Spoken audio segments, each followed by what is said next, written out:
Good to see everybody here. We are here for part two of Dominate Off Market Listings. That is a 3-month program hosted by MAPS Coaching with Keller Williams, and it's how to master the distressed market for everything from short sales, flips, to rentals, to institutional clients and more. And we've had two of our top agents that took the class and took great notes and got all the information so they could bring it back to you. And that is Wendy Dickson and Jason Baran. And we are going to let them go ahead and tell you exactly what they learned so that you can go out and dominate off-market listings. So with that, I'm going to pass it along to Wendy and Jason. And just from the Market Center, thank you so much for doing this for everyone and bringing back the info. Yeah.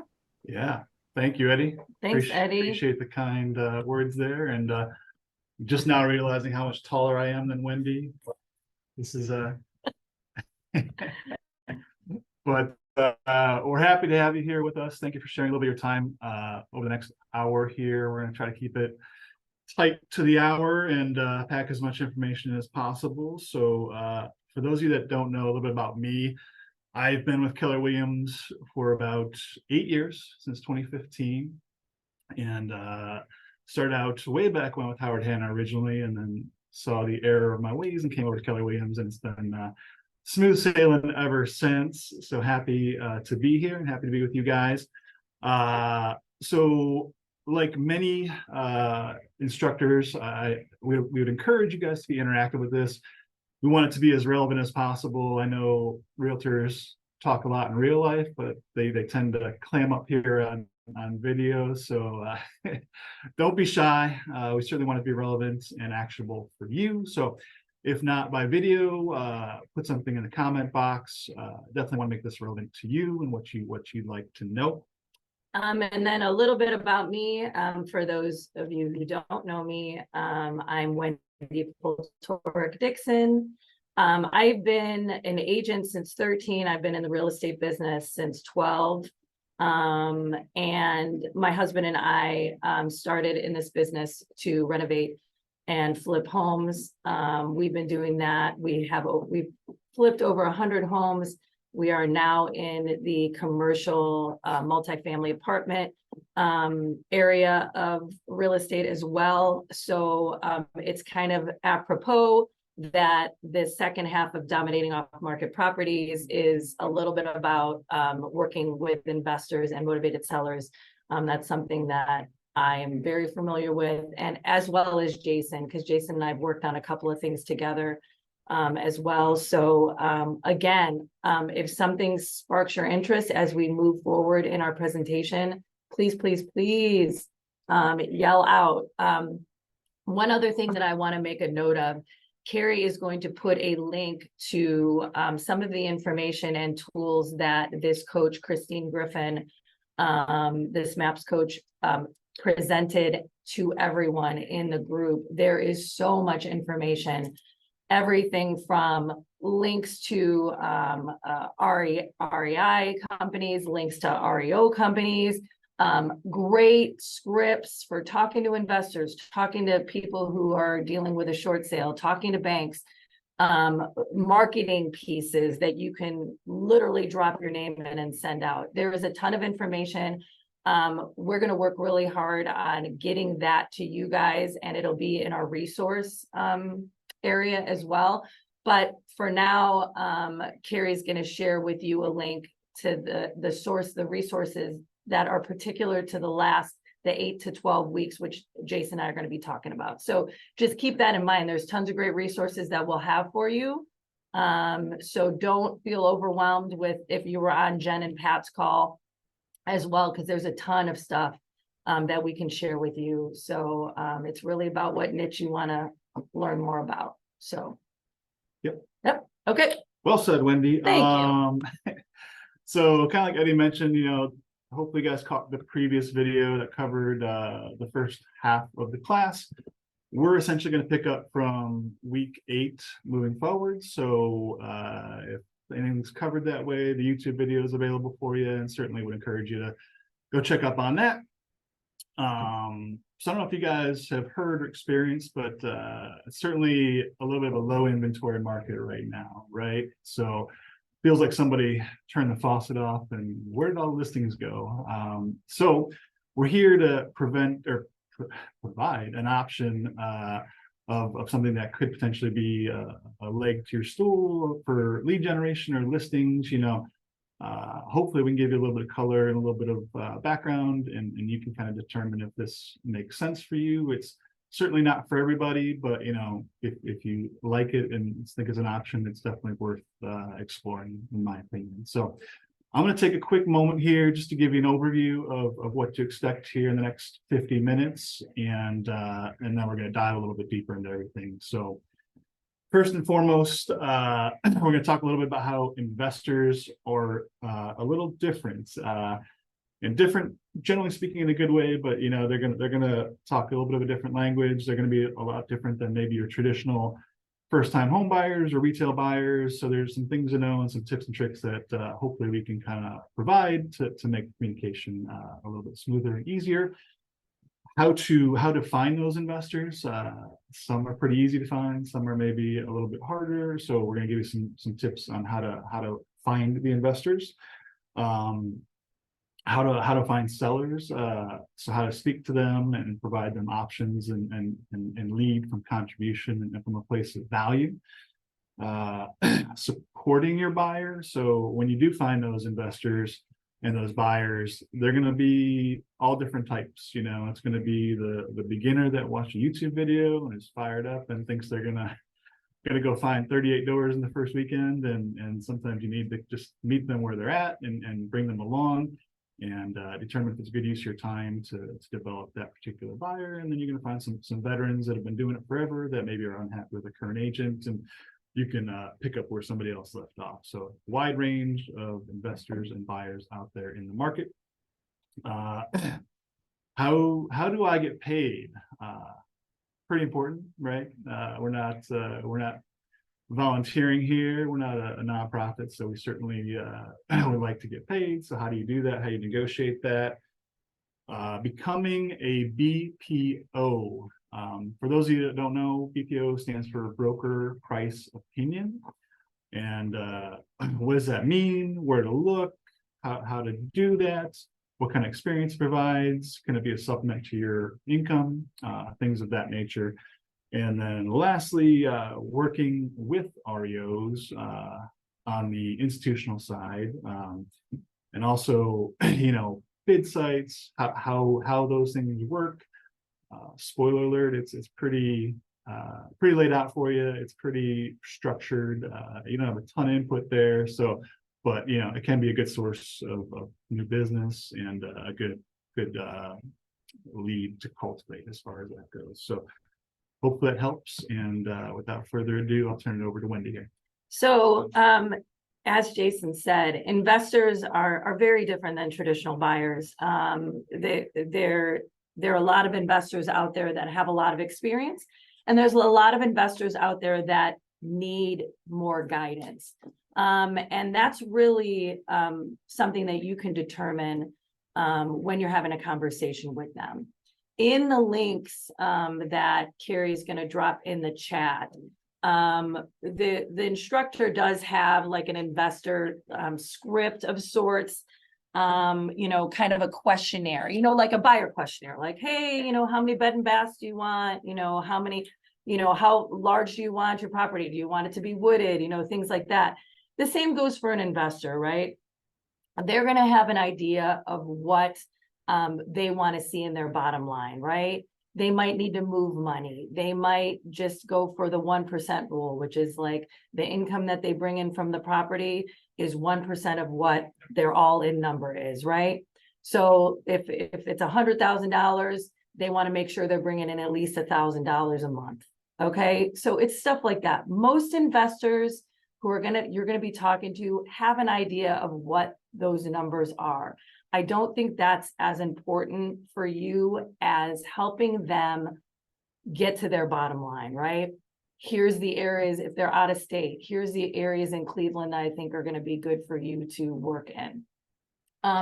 But the first line here is no fluff needed. They don't need you to be, like, oh, I love Cleveland, I'm from here, I mean, they just want their bottom line number, right? It's super important. I mean, I'm not that way and I'm an investor, but you just need to get to know, what it is they're looking for and just get them to their bottom line. That's really about it. We love ugly houses. We love mold. We love things that traditional buyers are like, no, we can't move in there, or radon tests, all that stuff. Like, we like ugly houses. The more work sometimes the better, right? The more motivated, especially for us flippers. When it comes to working with investors, I'm not going to say all the time, but traditionally they're going to be using cash, right? Or some sort of specialized financing. And all that means is they have a hard money lender, or they have lenders like I use, which are called soft money lenders or private lenders, where you give them a percentage and they get a mortgage, a lien against the house. I'm not going to say there are many investors that use conventional type bank loans. That is going to be more if you're looking for a like a rental property that's just, it's in good shape, it's got a tenant in it, where it's just turnkey properties. You can very easily use, right, Jay? You can use conventional loans. You're not going to see a lot of FHA loans, but you can use conventional loans. But it's mostly going to be for turnkey, because if you use a bank, they're going to do an appraisal. There can be conditions. Wouldn't you agree? Yeah. We don't mind banks, REOs, working with them as long as we know what the rules are. And that's something that we'll talk about later in this presentation, but it's super important that you understand what it means to work with an auction site or work with a bank and the things that they need. There's not going to be a lot of disclosures. There's not going to be a lot of opportunity for inspection. You just have to prepare investors for those kinds of things. And investors are looking for all different kinds of things. There are flippers. There are just landlords who want a tenant and just want that income coming in monthly, that use the 1% rule like I spoke about. There's out-of-state people, out-of-country people, wholesalers. Wholesalers do, Keller Williams kind of frowns upon like working with a wholesaler. However, wholesalers do work with agents. They will provide commission. There are a lot of them out there. You just have to be careful. So that can be a whole nother class. We'll do an investor mastermind on wholesalers and what to do and not to do. On this point, I would just stress it's going to save you a lot of heartache and a lot of wasted time. I think a big thing with working with investors can have a stigma to it. It's like, oh my God, run the other way when an investor comes here, but I think a lot of it's on us, particularly to have that conversation and to drill down and the difference between working with somebody that fully intends to flip a property versus like a buy and hold is it's like two different ends of the spectrum, and if you don't know that going in, or the scariest response I've ever had is like, I don't know, whatever I think is whatever works best. And it's like, no, we need to drill down on this, and we need to understand and have a clear understanding of what your objectives are. And I would just touch on, I've worked with some out-of-state folks, and some have gone really, really well. Some have, gone a little sideways. And it's just, with out-of-state folks, it's a little bit different because you're really their eyes and their ears on the property. Yep. And they're going to feel super vulnerable, especially if they haven't made a trip to the area and they just happen to come across a Yahoo Messenger board that told them Cleveland is the greatest real estate investment opportunity this side of the gold rush. So you gotta, it can be a very rewarding relationship, but it also is up to you to decide if you want to invest the time into it and provide the network and be their eyes and ears. It's a greater responsibility, but it can also be a greater payoff at the end of the rainbow. Especially if you yourself want to invest. It's a great way, working with investors is a great way to learn how to invest yourself. So also, when you're working with an investor and then a buyer, a seller who's motivated to sell to an investor, keep in mind buyers like Truehold and Divvy Homes. Those are companies. There's going to be some links on our resources and tools to what it is that they do. These are just some good options. They are investors themselves, and working directly with them. I've worked with Divvy Homes. I haven't worked with Truehold yet, but I've worked with Divvy Homes. Super easy to work with. Keep those types of people in mind. And if you decide to move in a direction of working with investors, make sure the people in our office know. Our Facebook page is a great spot. I'm sure if there's agents out there that know me, I put a lot of different things on there. And a lot of people refer me and my husband, David, because of what it is that we do and what we share.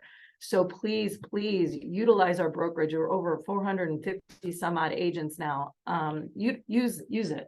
Yeah, definitely use it. I guess one other thing I would make, and I know we're going to try to jam a lot here in a little bit, but it's not unlike when you're on the retail side, and you're kind of coming up with your business plan, kind of reverse engineer it a little bit. Like who is your ideal customer? Who's your ideal client? So on the retail side, it might be near West Side, sellers between 250 and 400. This is what I want.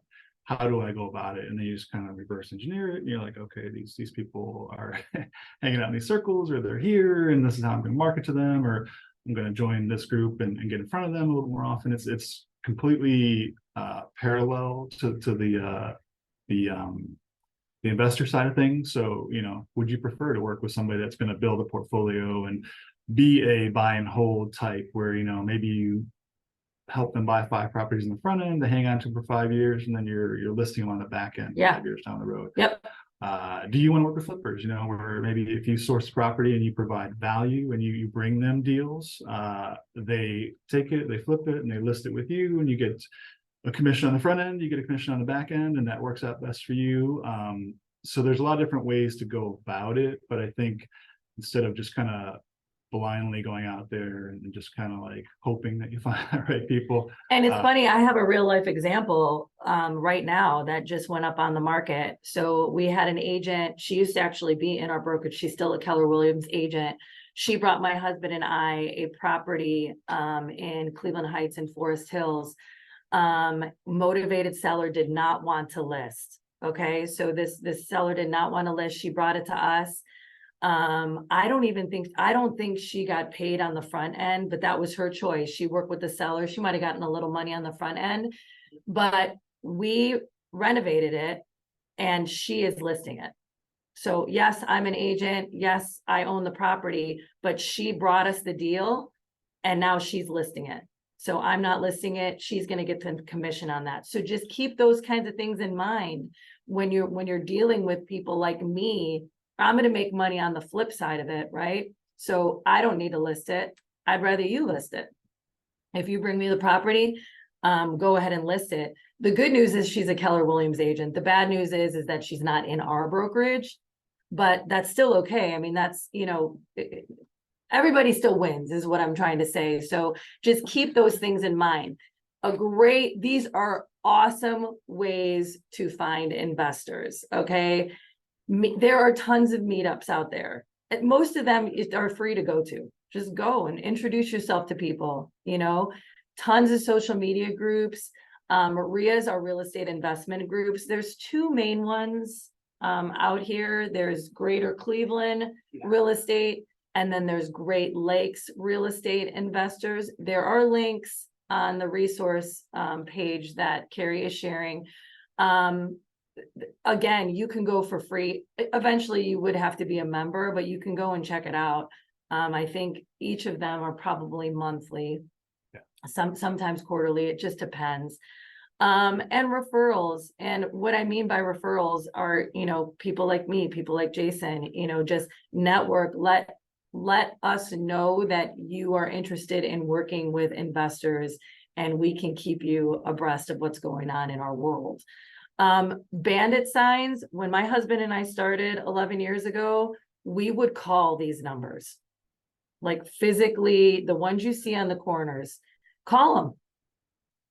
Yeah. What are you guys looking for? You know, and then make sure, you know, like many of them are wholesalers, which they just want to buy the contract and resell the contract and not touch it. But it's still a good way to learn. Call the number. It's really interesting who you talk to. But I mean, it's a great way to learn. And again, there's some scripts and things that are going to be in these resources on how to kind of talk, you know, how to initiate the conversation with them. But those bandit signs, those we buy houses signs, call the numbers. First of all, it's entertaining. But second of all, you really do meet people out there that are very serious buyers. Oh, yeah, well, yeah, there's characters, but it's call them. I'm telling you, if you're interested in working with investors, call from the signs are still up. Good market, bad market, these signs are everywhere. So, and then another great way is the county and city. So the county site, my place, Cuyahoga County, which is where our business is mostly. If you look up LLCs and, you know, you find LLCs, those are most of the time investors, right? There's a lot of, like me, if you looked up, we buy under CPD Realty and Holdings. If you look us up, you can find us on BBB. You can find our website. It's a great way to introduce yourself to people. Also building departments, specifically places that have POS, because they just have a lot more contractors that have to pull permits and have to register. Places like Euclid, Lakewood, South Euclid, Rocky River, Lyndhurst. If you call these building departments, and they will, many of them will share these lists of who is pulling permits. Sometimes it's the contractor, but sometimes it's also the owner. Great way to find people. And most building department people are really very cool. Just let them know what you're trying to do, and they can share that information. So Check, see if there's anything. oh yeah. Anybody have any questions? Oh, there's the resource pages. I know Carrie's looking at the chat, but okay. Everybody's so Everybody's so riveted by our content. They don't have time to check. I understand. Right. I understand. So thanks for that, Wendy. I would say, before I get into like supporting your buyers, just a general point, and this is true for probably every deal that you work with investors, but I think it's especially true of the first deal that you do with somebody. So whether it's out of state, whether it's in state, you're going to take a little bit more time up front to get to know them, to understand what their goals are. But it's super, super important to show them success in the beginning and show them a deal that's more likely than not to work out for them. Because if you don't, first deal is not going to turn into a second deal is not going to turn into a fourth deal is not going to turn into a 10th deal. So again, this is we're all business people, and we can all allocate our time how we see fit, you know, and some people may be more worthy of investing time in than others and be more serious minded. But I can't stress that enough. If you're going to invest the time on the front end, show them a good deal, get them going, get them successful, and it's going to pay dividends most likely when they buy that third property, when they buy that fifth property. And then you maintain the relationship over several years, and you think long game instead of just short game. It can pay off quite a bit. So also, it's important to know, when on this screen here, about you need to know your market, right? You need to know that in Cleveland, some of these areas are better areas for investors, right? Garfield Heights, Maple Heights, Euclid. Not to say that you can't have a great rental property in Westlake or Shaker Heights. You have to be aware of taxes. You have to be aware of the POS, the point of sale inspections. There are a lot of cities out there. Euclid is one that has a POS system where it can be a pain. But if you educate your buyers on which cities have POS, which cities are investor friendly, it's going to be a lot easier for you. So know your market, know the areas. When it comes to building a team too, I know Jason and I have great relationships with title companies. Title companies are huge. They make it either easy or tough on investors, right? Many will give you investor rates. Investor rates saves you hundreds of dollars. I get investor rates from the two main title companies that I work with. Many of them will match those investor rates. That's huge to build your team. So like if I'm working with an investor right now who wants to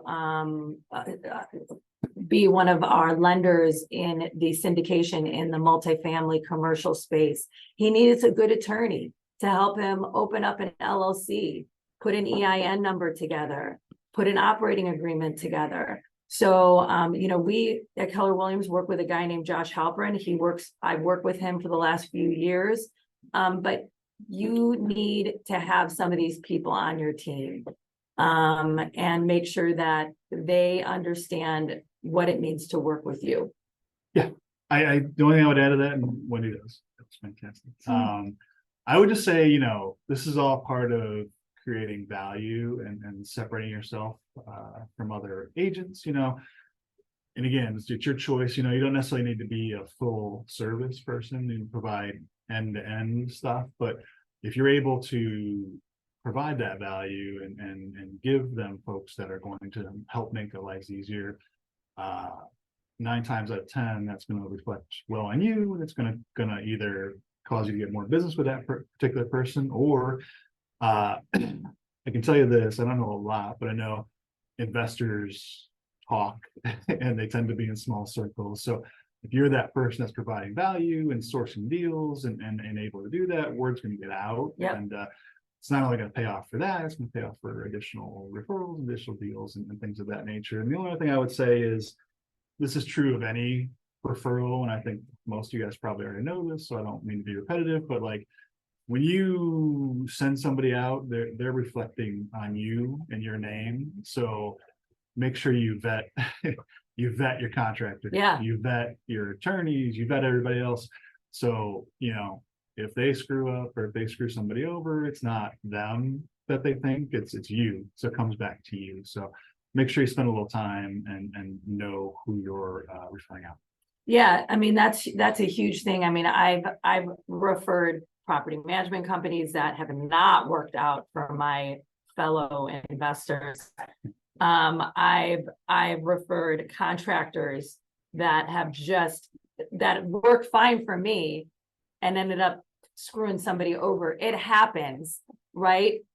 But in some of the resources that we're going to share with you guys, there is also a sheet. Christina, the MAPS coach, I have one as well, but hers was nicer than mine actually.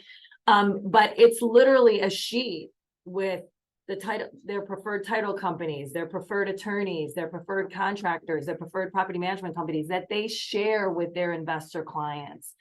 That is, be that support for your buyer, right? And this goes not only for investors, but it goes for any buyer. Have resources for them, because then you'll be the go-to person, right? In the end, know your market and make sure you have a team built. And we have so many great resources here at KWGM that, go to the Facebook group, ask about a flooring guy, and talk to them, add them to your list. I think this is huge. It's a huge way to support your buyer, any buyer, but especially an investor buyer. Yeah. Okay. I will take this one. Yeah. So we've been talking a lot about buyers and how we can connect deals and stuff like that. And you're probably thinking that's great. Where are these people? why aren't they making themselves clear? So here's a couple areas where you may find some folks. Additionally, Wendy, I think, has provided a link to a list. I think there's maybe over 30 places. So again, you don't have to do all 30, pick a few that you think are going to be relevant. And I would encourage you to pursue these. Really to me, what this is all about is kind of like going back to providing value and sourcing deals. So ultimately, if you're able to put all this together where you have the buyers that we talked about earlier, you're forming the relationships with them, and now you're going out, you're finding motivated sellers, you're essentially creating markets, right? And markets that may not be there or may not be plainly obvious. These aren't necessarily things that are going to be in the MLS or things that are going to be for sale by owner. These are things that you are working to create. And by doing that, you're providing value. And by providing value, you are going to eventually ultimately reap the rewards of this. So it's kind of like, I look at it as like a full circle type of thing, if that makes sense. So anyways, off my soapbox on that. But finding motivated sellers, you can find anything on social media. But motivated sellers are included in that particular space. I would just encourage, like anything else, just be tactical about it, be practical about it. Don't I'm a victim of this. You go on social media and then 10 minutes later you're looking at cat videos chasing lasers, and you're like, wait a second, well, I was looking for motivated sellers and now I'm staring at cats. How did this happen? So be purposeful, be tactical, try to friend and try to request and DM the appropriate people that are ultimately going to source business. Rental agents, property managers, this one can be a source. It also can be a little tricky because rental agents and property managers sometimes are also rental agents and property listers and sellers as well. Right. So they may or may not be open to your entrees or forays, but some are strictly rentals and they are looking for people that can take care of their buying and selling needs for their clients.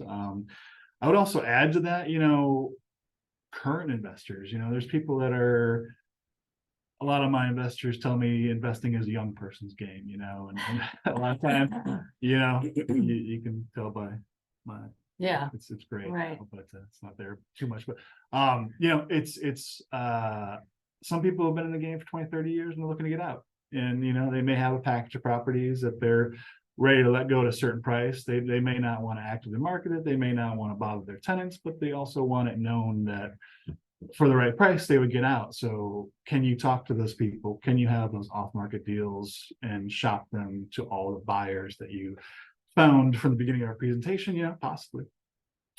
Small home builders, you're probably thinking, what? Small home builders?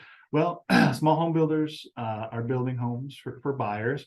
A lot of times the buyers of those small homes are sellers as well, so they may need to unload their current property. Current property may be marketable as a traditional MLS listing, or it may be something that needs a little bit of work and they don't want to deal with it. They're moving, so that may be an opportunity as well. And many small home builders don't have agents or teams like a lot of the larger home builders do. They have their own agents, they have their own teams. It's also a good way to find this is a great way to find sellers are small home builders. So it's just another avenue, and who knows, it could take you somewhere, when it comes to having a new client. 100%. Mm-hmm. Nursing homes, retirement communities, huge, fairly obvious there. These folks are transitioning maybe from a house that may have some deferred maintenance or may just need to be sold in an expeditious way, and they don't feel like dealing with the traditional process.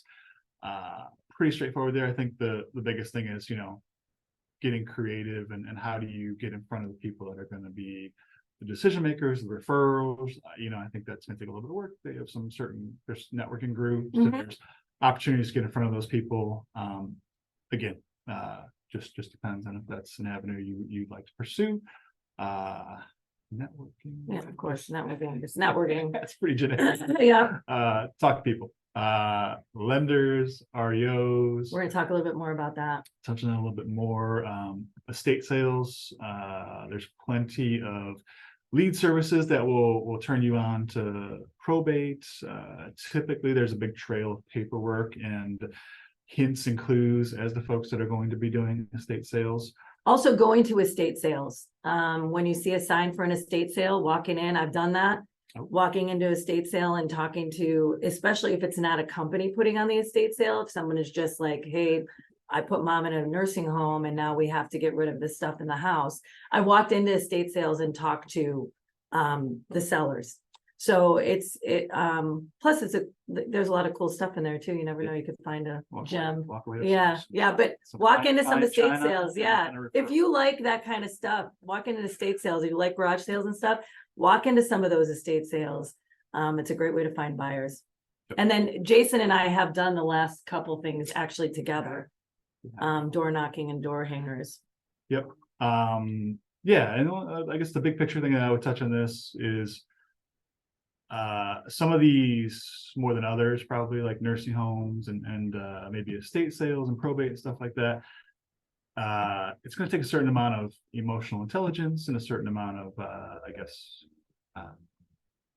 for like a softer touch. You know, you can't go in like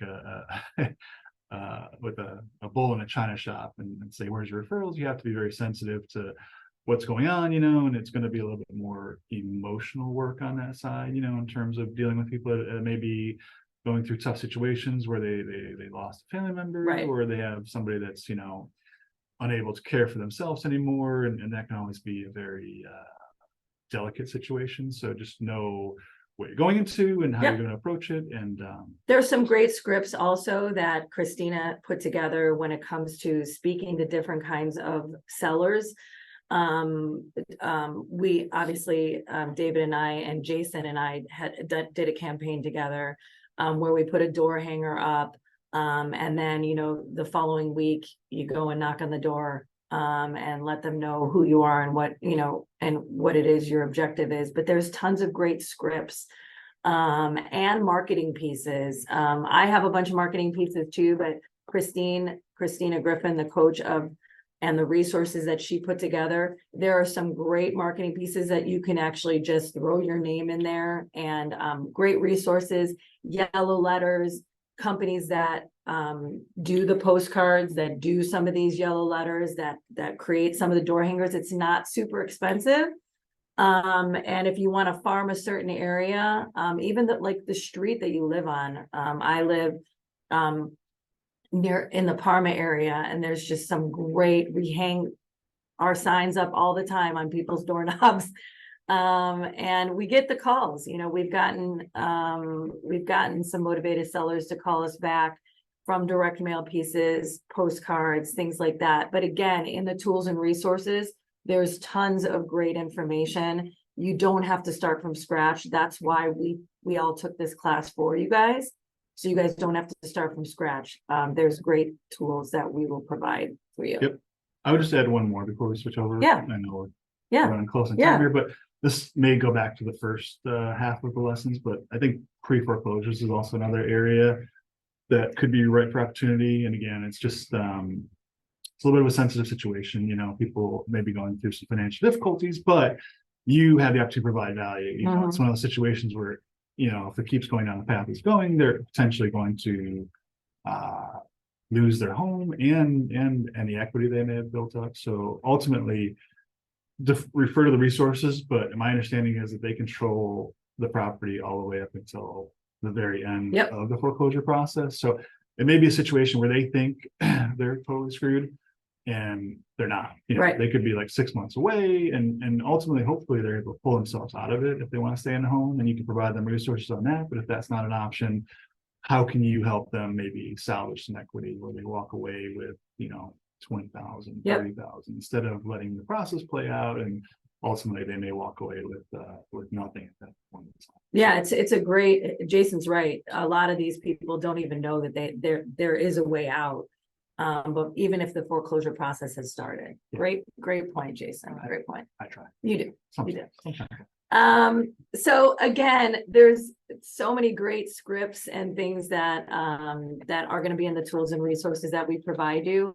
But again, you guys, lead from service. You know, there are a lot of people that do what I do and are just, I have a real life example. Eddie Golden, one of our top agents here, referred us, me and my husband, to a gentleman that lives in Lakewood and needed out of his house. He couldn't afford to live there anymore, and he needed to downsize, right? He had a wholesaler come to his home, take pictures, and was super rude. The person who probably came to the home was not the person who he probably talked to on the phone or sent him the marketing piece, or however that happened.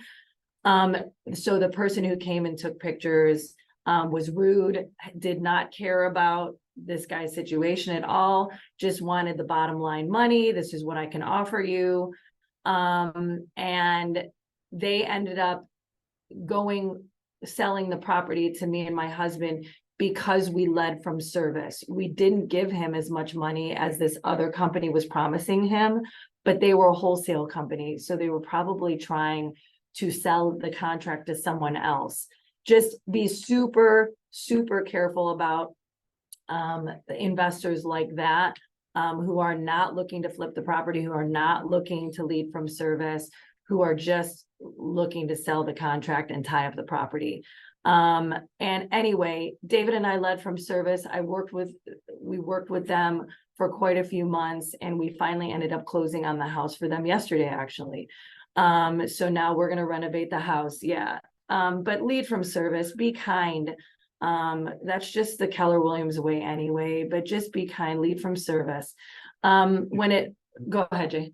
No, sorry, I didn't cut out, but I would just add, Wendy was kind of sharing that story with me as we were preparing, and the only thing that she said that she may not have said there, but is, you're providing them options, right?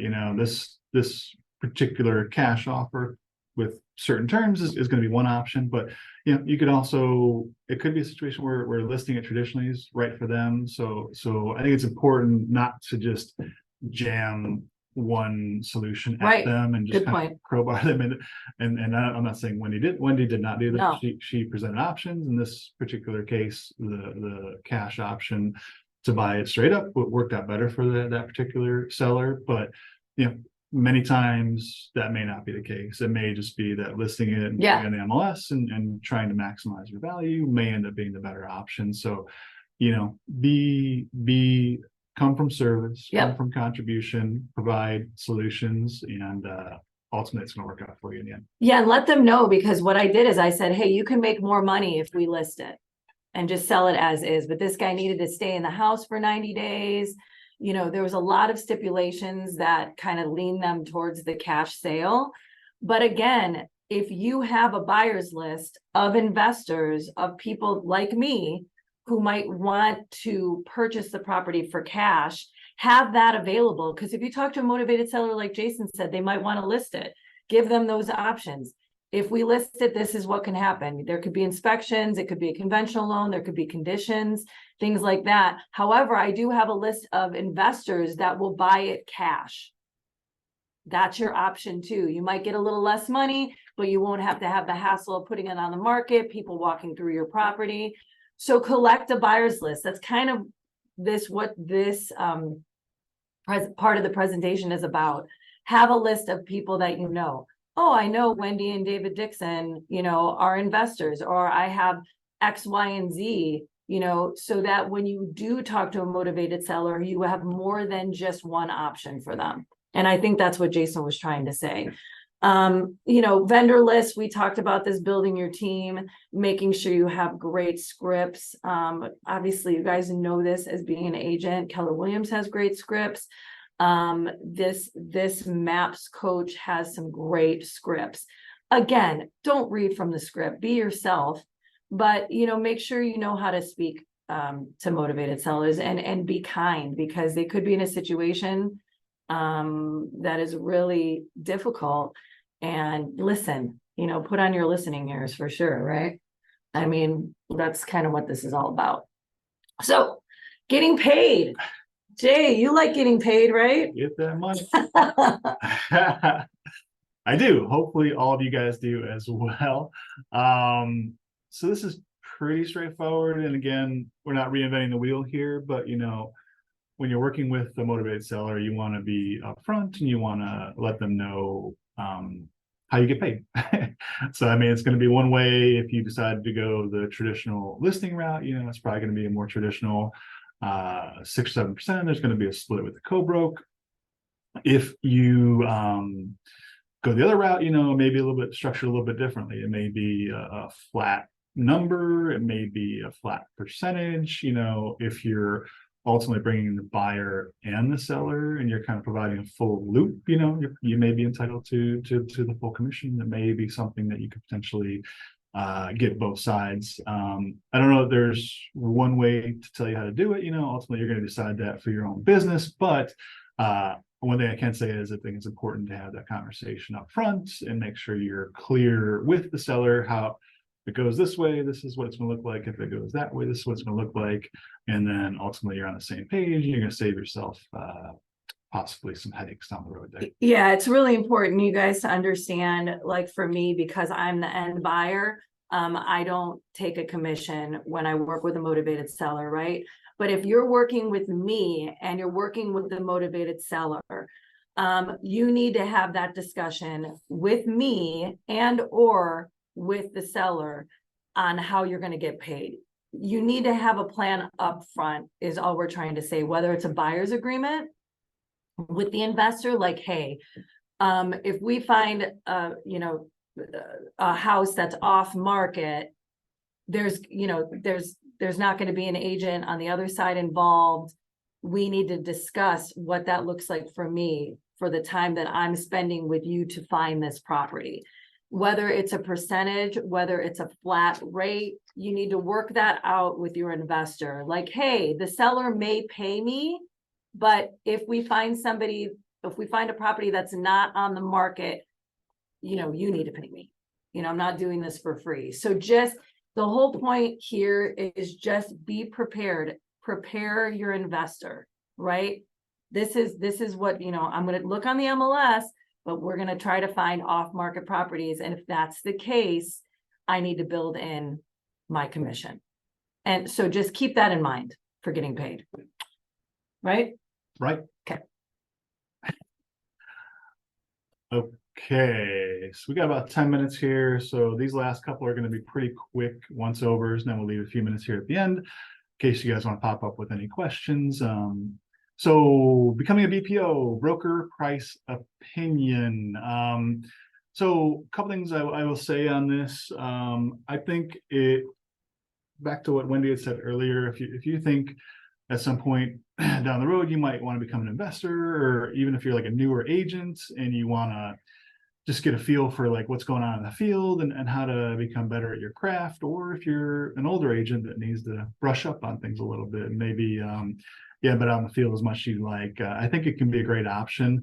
I would look at BPO, which is broker price opinion, which a company will contract you out to essentially go to the property, take some pictures, maybe provide some comps, and in exchange for that service, they're going to give you a nominal, not fee, but like a nominal payout or whatever. Yeah, fee. You know, typically it's not going to be something that's going to make you financially wealthy or independent. I would look at it as kind of a supplemental type thing, and I would almost approach it more so as an opportunity to just kind of continue to build your craft and become that local expert while getting a few bucks on the side.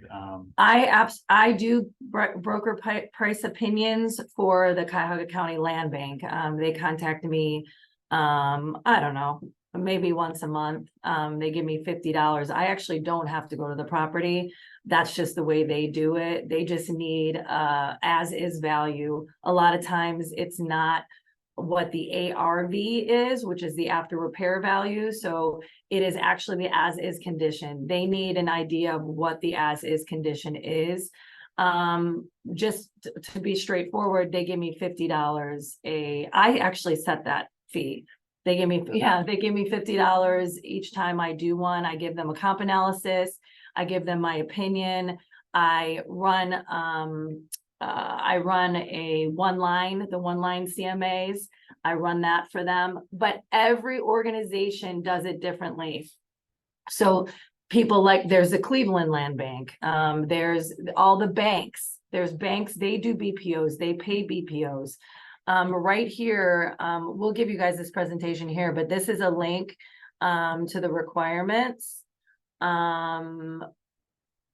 for performing a BPO. Obviously, you have to have a license, you have to have a good camera, printer access, stuff like that. This is going to be in your resources. So I also provided a link on this. This is also, Jason and I didn't realize there was a national association of broker price opinion professionals. But what's nice about this is you can actually become a member here. I think there's a nominal fee, but you can become a member and people will contact you to do BPOs in the area. So you can go ahead and check that out, which is very cool. Also, Christina, the coach here, provided a list of banks and companies out there that do need BPOs, okay?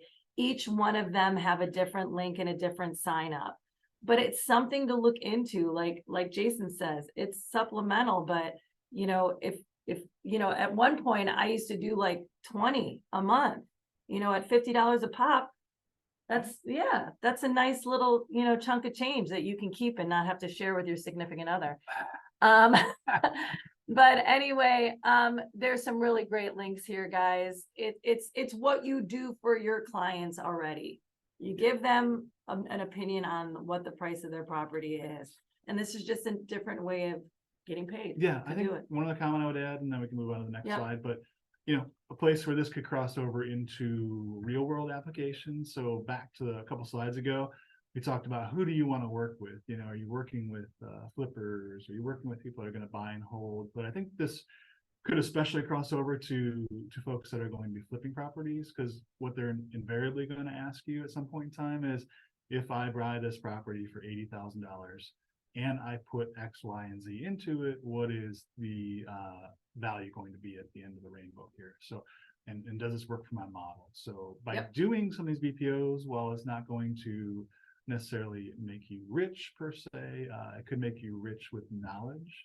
See what I did there? You did. Could make you rich with knowledge for folks that you're gonna work with down the road. And again, going back to providing value and being a resource, it could help out with that as well. Yeah, absolutely. Okay, on the home stretch. Gosh, can't. Okay, so REOs, guys, this is pretty self-explanatory. Oop, backing it up. There's a link here to REOs. So these are banks, organizations. Each institution is very different and has their own set of rules. However, it's very clear. It's easy. Once you decide, hey, I want to work with Bank of America, there's a very clear set of rules and things that that you can learn from and that you have to do in order to be an asset manager for them. I know a lot of agents that do this. It's regular work, right? It's not always easy work, but it's regular work. And it's a good way to get your feet wet, and also be an asset to buyers out there too. And I think Jay's going to talk a little bit about qualifying those buyers, having them understand what it is to work with an REO, to work with a bank. There's no disclosures, there's no inspections. You right? Yeah, no, that's 100% true. So again, it goes back to setting expectations and making sure, again, some folks it's gonna be the first time they've done this. Some folks it'll be like the 25th time. So use a little bit of your emotional intelligence to understand, what's going to be relevant. But I do have a real life example. Spoke some folks, told them a few times that this is as is. This is the folks that are selling this are located in New York. They have no idea about this property. They are just simply a vessel to help sell this particular property. So again, it's important to do that, because in this particular case, they bought the property and it ended up that the water line was connected to the neighboring property, and the water company would not turn the water back on unless they split that off, which involves digging up a lot of concrete and a lot of manual labor. So it ended up being expensive, maybe an extra to $9,000. So, you know, just again, it's all about setting expectations and letting them know, hey, if you buy this property, you're going to get it at a very reasonable price. However, these are the possibilities. Things can come up that you may not expect. So just build that into your thesis or understand that that's going to be part of the process. So again, just a little bit of expectation setting and a little bit of additional conversation can save you some headaches down the road. Most of the time too, working with banks, they're going to want your buyer to come with cash. I'm not saying that you can't use conventional money, but a lot of times those banks are going to want you to buy with cash. Same thing with like working with share of sales and things like that. Just keep those things in mind, qualifying your buyers. Like we can go on a whole, you know, I mean, come to the next investor mastermind. I'm sure we'll be able to talk more about this.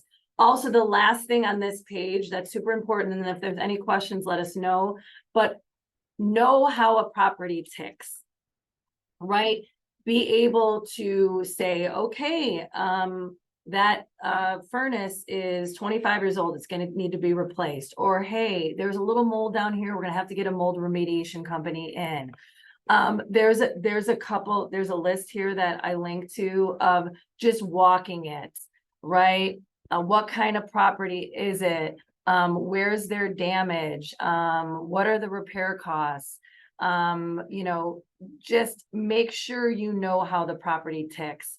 Be that person. You know, you don't have to be an inspector. If you want, you can walk in with an inspector. That's fine for your own purposes, but just know how property ticks. You know, take a ton of pictures, take a video if they're an out-of-state person. But there's a lot of great resources on what you need to do, a checklist of sorts. Like, you know, check, like I said, check the HVAC system, check the roof. Make sure that the outside of the house, you know, the foundation, right, cracks, vertical cracks versus horizontal cracks. Just walk along with an inspector or just start to look at a property a little differently. I mean, I had to. You need to know what some things are going to be unforeseen, like this water issue that you talked about. Yeah. Some things, it's just the way it is. Build in, make sure they know that they need to build in those numbers. We do a 70% loan to value, or an idea where you have 30% for profit, unforeseens, and anything else, holding costs, right? 30%. That's why you buy the property. You're all in at 70% because you need that 30% just in case you run into some problems, right? So that's about it. That's all we got. I hope we were entertaining.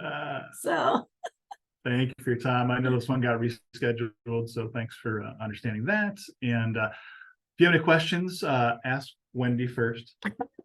And then if she can't in some strange way answer the question, she will be able to.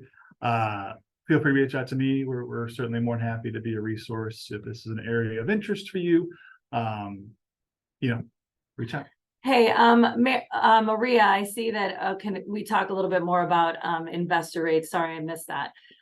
Yeah, so investor rates normally, many title companies are like, well, you don't work with me enough to get an investor rate. Just don't even just say, listen, you need to match these rates or I'm going to work with somebody else.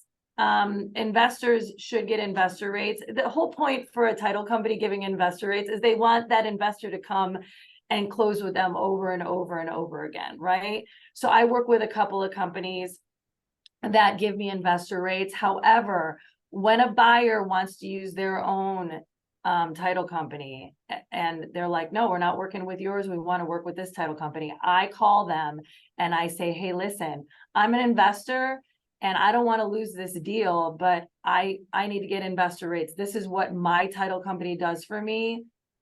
Please match that. Most of the time they do. Very rarely do they say, nope, can't give you investor rates. But it'd be, so I hope that answers your question. Can you just give an example of what an investor rate is? Like on what?